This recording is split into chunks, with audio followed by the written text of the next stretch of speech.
ETF index mutual funds నేర్చుకుని stock మార్కెట్లో రాణించాలనుకుంటున్నారా? వెంటనే ఈ నెంబర్కి కాల్ చేయండి. నమస్కారం, నేను రమారావి. జీవితంలో మార్పుని సాధించడం ఎలా, దాని మీద మాట్లాడుతున్నామండి. మొదటిది, బాగా మాట్లాడటం ఎలా. మీకు అవసరమా నన్ను అడగండి, నాకు కూడా చాలా అవసరం. తప్పకుండా బాగా మాట్లాడడం నేర్చుకోవాలి. ఎలా బాగా మాట్లాడాలి? మనం సరిగ్గా మాట్లాడితేనే సరిగా కన్వే అవుతుంది అవతల వాళ్ళకి మనం చెప్పే మ్యాటర్ కదా. ఇది అందరికీ తెలిసిందే.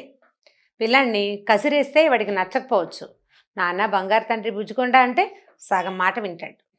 భర్తలతోటి మాట్లాడేటప్పుడు, లేదా అక్క చెల్లెళ్ళతోటి మాట్లాడేటప్పుడు, ఆఫీస్లో అని వాళ్ళతోటి, అందరితోటి మనం చక్కగానే మాట్లాడాలి. కసిరేసి విసిగేసుకుంటే మళ్ళీ పలక్కపోవచ్చు కదా. అవును కదా, మళ్ళీ పలకరు, మనం చెప్పిన మాట వినరు, మనతోటి సజావుగా ఉండరు. కాబట్టి మొదట బాగా మాట్లాడడం అనేది ఫస్ట్ చూడాల్సిన విషయంగా నేను భావిస్తున్నానండి. మొట్టమొదట అది కావాలి మనకి. ఎలా కావాలో చూద్దాం. బాగా మాట్లాడడానికి మొట్టమొదట కావాల్సింది మొహం మీద నవ్వు. నవ్వుతూ చెప్పాలి. మనం మొహం ఇలా చించుకోగానే అవతల వాళ్ళు ఉద్రేకానికి లోనవుతారు, సీరియస్గా తీసేసుకుంటారు మ్యాటర్ని. నవ్వుతూ చెప్తే బాగుంటుంది. ముఖం మీద చిరునవ్వు చెరిగిపోకుండా మాట్లాడగలగడం అత్యంత పెద్ద ఆర్ట్. లలిత కళల్లో నెంబర్ 1 అన్నమాట. మొదట నవ్వుతూ మాట్లాడడం. వినేటప్పుడు కూడా నవ్వుతూ వింటాం, నవ్వు మొహంతో. ఏదో ఒకటి అంటే అనాసక్తిగా మొహం పెట్టకుండా నవ్వు మొహం పెట్టామనుకోండి, మనం వాళ్ళ కోసమే వింటున్నాం అనిపిస్తుంది. మాట్లాడేటప్పుడు కూడా అంతే. మొదటిది నవ్వు. రెండోది స్పష్టత, క్లారిటీ. అది ఇవ్వాలి. స్పష్టంగా చెప్పాలి. మనకే అర్థమయ్యి కాకుండా మనం నసుగుతూ ఎలా చెప్తున్నామో తెలియకుండా ఏదో నేను చెప్పాను కదా, అప్పుడు అన్నాను కదా అని అంటాం. అలా అంటే ఎలా కుదురుతుంది? కుదరదు. కాబట్టి స్పష్టత కావాలి. తర్వాత బ్రీఫ్, సంగ్రహంగా చెప్పటం. మనం చెప్పదలుచుకున్న విషయాన్ని ఎలాబరేట్గా ఇక్కడ మొదలుపెట్టి రకరకాల శాఖా సంక్రమణాలు ఎన్నో చెట్టుకొమ్మలెక్కి దూకి చివరికి మళ్ళీ చెట్టు మొదట్లో తేలేమనుకోండి, జనాలు ఈ మ్యాటర్స్ అన్నిటికీ వెళ్ళి అసలు మనం ఏ మ్యాటర్ చెప్పదలుచుకున్నామో దాని మించి పక్కెళ్ళిపోతారు. కాబట్టి బ్రీఫ్గా మాట్లాడడం, ఆజ్ఞలు కరెక్ట్గా చేయటం. దీనికి మనం వేదాన్ని ఉదాహరణగా చెప్పేంత గండ్లం కామనుకోండి, మనం చెప్పుకోవాలి. సింపుల్గా సత్యం వద అని చెప్పారు. అంటే సత్యం మాట్లాడు. ఒకవేళ అప్పుడు కుదరపోతే అవన్నీ వ్యవహారాలు ఏం కుదరవు, నిజం చెప్పు అంటమే. అంతే, నిజం చెప్పుంటే చెప్పి తీరాలి. ధర్మం చెర, ధర్మాన్నే ఆచరించు. నాకు ఇబ్బంది అండి, మా ఆయనకు ఒంట్లో బాగుండలేదండి, లేకపోతే మా ఆవిడకి తలకాయ నిప్పండి లాంటి కుంటి సాకులు కుదరవు. ధర్మాన్ని నువ్వు ఆచరించి తీరవలసిందే. అంత బ్రీఫ్గా మనం చెప్పదలుచుకున్న మాటలు చెప్పేయాలి. చూడండి, వృక్షో రక్షతి రక్షిత. వృక్షాన్ని రక్షించు, అది నిన్ను రక్షిస్తుంది. దాని మీద అరగంట వ్యాసం రాయొచ్చు, 4 పేజీలు రాస్తాను నేనైతే. కానీ వేదం ఎంత సింపుల్గా చెప్పిందండి. వృక్షో రక్షతి, వృక్షాన్ని రక్షిస్తుంది, రక్షిత నువ్వు దాన్ని రక్షిస్తే. సింపుల్గా చెప్పేశారు. అట్లా చెప్పటం నేర్చుకోండి. తర్వాతది, మన మాటల్లో నిరాడంబరత, కపటం లేకపోవటం చాలా అవసరమండి. నేను గ్రేటు, నువ్వు స్టూపిడ్వి అని మాట్లాడకూడదు. నేను కూడా ఇదే పరిస్థితిలో ఉన్నాను, ఇది సహజమైన సంగతి. మీరందరూ తెలివి తక్కువ వాళ్ళు, నేను ఒక్కడనే తెలివిగలవాడిని, నేను చెప్తున్నాను మీరు వినాలి, ఇలాంటి ధోరణి మాటల్లోకి రాకూడదు. ఇది కష్టమే, కానీ మనం చేయాలి. చాలామంది పెద్దవాళ్ళు ఆచరిస్తుంటారు ఇలాంటిది. అటువంటి మాటలతోటే మనం అవతల వాళ్ళని మన మాట వినిపించుకోలేక చేస్తాం. మాటల పొందిక కాసిన ఎక్కువ వెళ్ళిపోకూడదు, కొంచెం తక్కువ వచ్చేయకూడదు. అవతల వాళ్ళు మాట్లాడుతుంటే అని తలోపటం కాదు, వాక్యంతో సమాధానం చెప్పటం.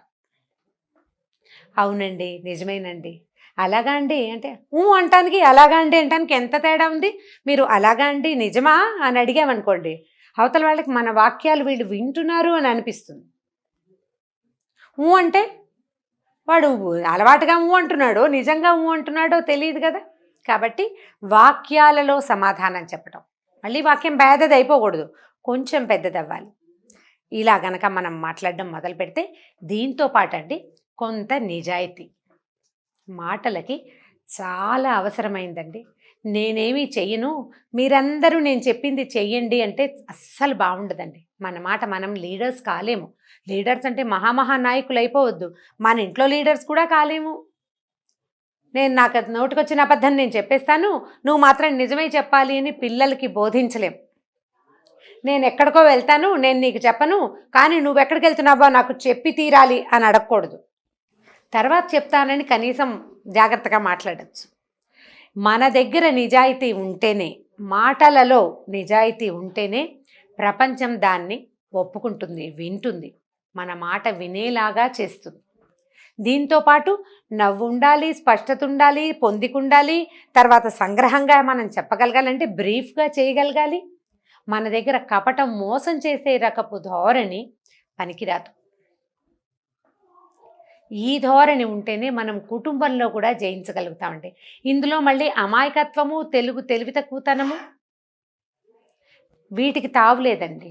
ఇప్పుడు సహజంగా అమాయకులు అనుకోండి, సహజంగా పాపం తెలివి తక్కువ వాళ్ళు, పెద్దగా తెలియని వాళ్ళు, వాళ్ళకి మనం చెప్పగలిగేదేం లేదు.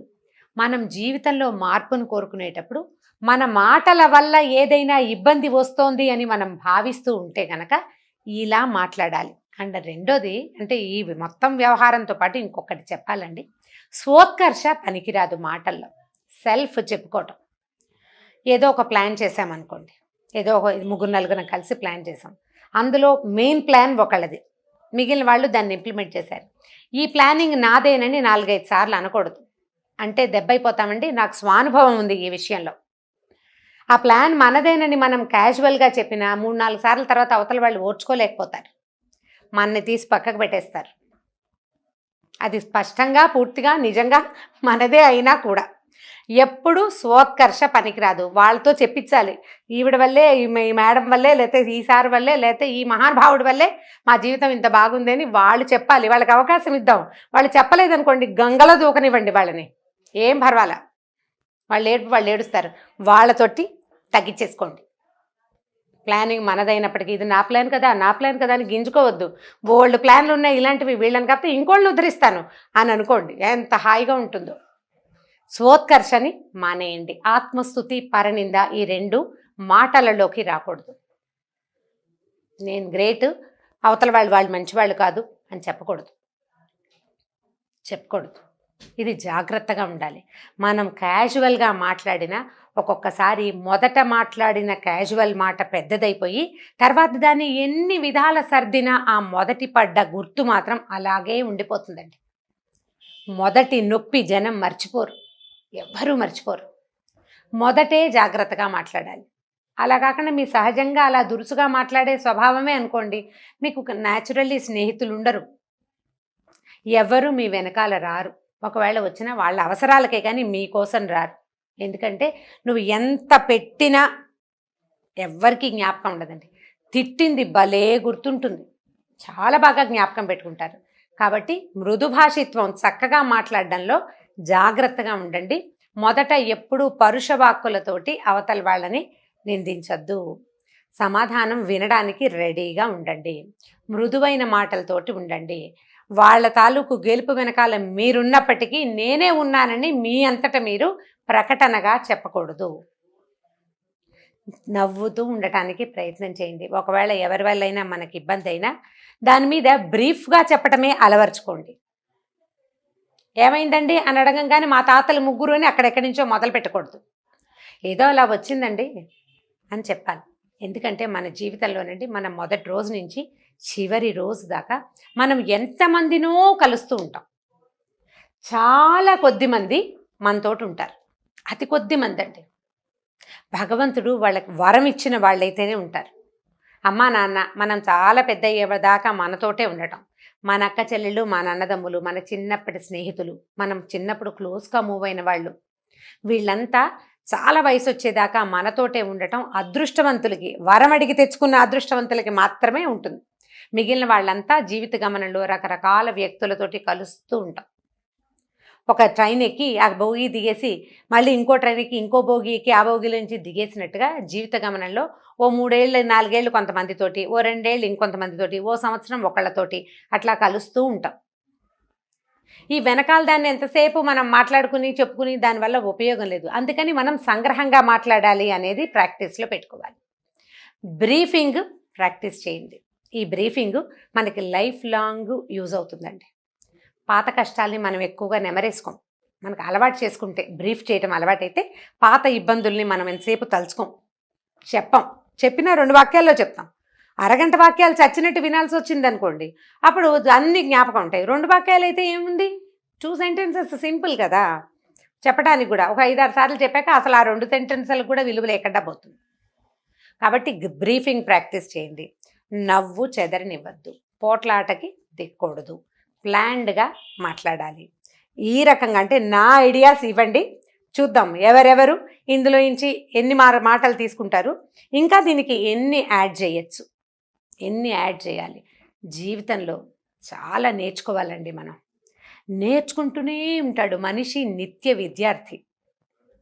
ఈ విద్యార్థిత్వము మనం ఎప్పటికప్పుడు ఎన్హాన్స్ చేసుకుంటూ ఉండాలి. ఈ స్టూడెంట్షిప్లో స్కాలర్షిప్స్ కావాలంటే స్టూడెంట్గా కంటిన్యూ అవుతూ ఉండాలి.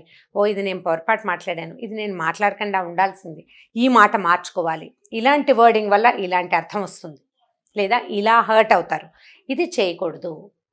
పాఠాలు నేర్చుకుంటూ ఉండాలి. జీవితం మనకి ఎలాగూ నేర్పిస్తూనే ఉంటుందండి. నేర్చుకుంటామా లేదా అనేది మన మీద డిపెండ్ అవుతుంది. సో స్వీట్గా మాట్లాడండి. రమగారు ఎంత బాగా మాట్లాడతారు అనేది సర్టిఫికెట్ జనాలు ఎవరైనా ఇవ్వాలి, నాకు కూడా కావాల్సిందేనండి. రెగ్యులర్గా స్పీచెస్ ఇచ్చే వాళ్ళకి, మోటివేషనల్ స్పీకర్స్ కూడా కొన్ని అడిషనల్ పాయింట్స్ ప్రతిసారి వస్తూనే ఉంటాయి. నేను ప్రతి సంవత్సరం రిజల్యూషన్లో ఇది చేయకూడదు నేను అని గ్యారంటీగా నేను రాసుకునేవి 2 వాక్యాలు ఉంటున్నాయి ఏటా ప్రతి సంవత్సరం. ఈ సంవత్సరం మనం కలుసుకునే వ్యక్తుల వల్ల మనం కొత్త పాఠాలు నేర్చుకుంటాం.